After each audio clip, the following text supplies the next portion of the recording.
I don't think I'm being quoted correctly here. I never said anything like that. What I have said is that what Harun Yahya has written could have very much come out of the Israeli Mossad because of the similarity. Because of the similarity. And I accuse Harun Yahya, and I normally don't call names. This is not my style, at all. But I had to call this name of this, I don't know who he is, but he parades behind this name, Harun Yahya, because of the grave danger that I perceived.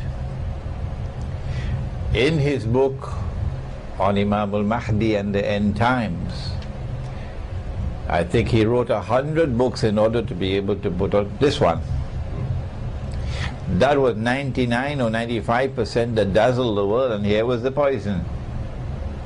To slip in the 5% the poison. Yes. That when Nabi Isa alayhi salam returns, as Muslims believe that he will return, that the Prophet has prophesied that he will return alayhi salatu wasalam, that the Jews would believe in him and the Christians would believe in him. La yu'minanna bihi qabla mawti, says the Quran.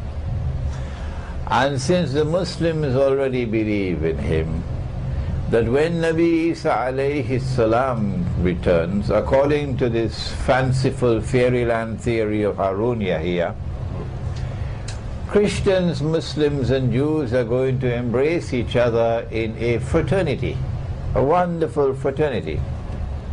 And since we are going to be having this lovely fraternity of Christians, Muslims and Jews in the end time, why should we not do it now? In other words, why don't you be friends with Israel? This is false.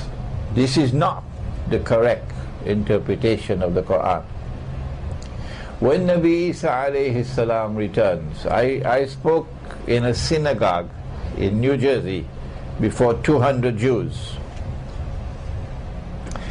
And I quoted this verse of the Quran, that when he returns, you will have to believe in him. You don't have any choice in the matter. And when you do believe in him at that time, it will be of no benefit for you.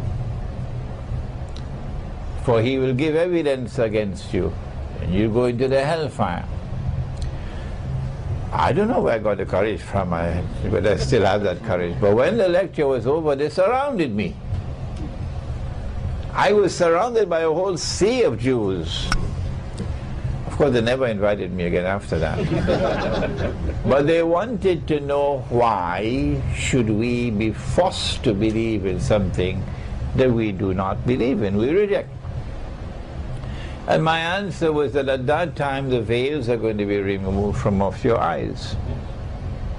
And in the same way that when he was drowning, you know who I'm talking about, when he was drowning, he realized, I am not God. I am not God. And then he says, I now believe in your God, Banu Israel. Similarly, at that time you also will recognize that what you have been holding on to is falsehood. And what you have rejected and you have fought against and you have tyrannized and terrorized and oppressed, that is the truth. So you'll now die swallowing your own vomit and having to accept that which you rejected, and you'll pay the price. وَإِن مِّنْ أَهْلِ الْكِتَابِ إِلَّا لَيُؤْمِنَنَّ بِهِ قَبْلَ مَوْتِهِ وَيَوْمَ الْقِيَامَةِ يَكُونُ عَلَيْهِمْ شَهِيدًا. On Judgment Day, he'll give evidence against you and you'll go into the hellfire. The actual event of the return of Nabi Isa alayhi salam is not a wonderful fraternity, but rather the divine punishment now coming upon those who have rejected the truth and who have stood on the side of the oppressor. Not all Jews and not all Christians are like that, no. And so instead of Harun Yahya talking about a wonderful fraternity, which is what the Mossad wants, he should quote the hadith. At that time the stones and the trees will speak. You'll never hear Harun Yahya quoting that hadith. No. And they say, oh Muslim, there's a Jew hiding behind me, come and kill him.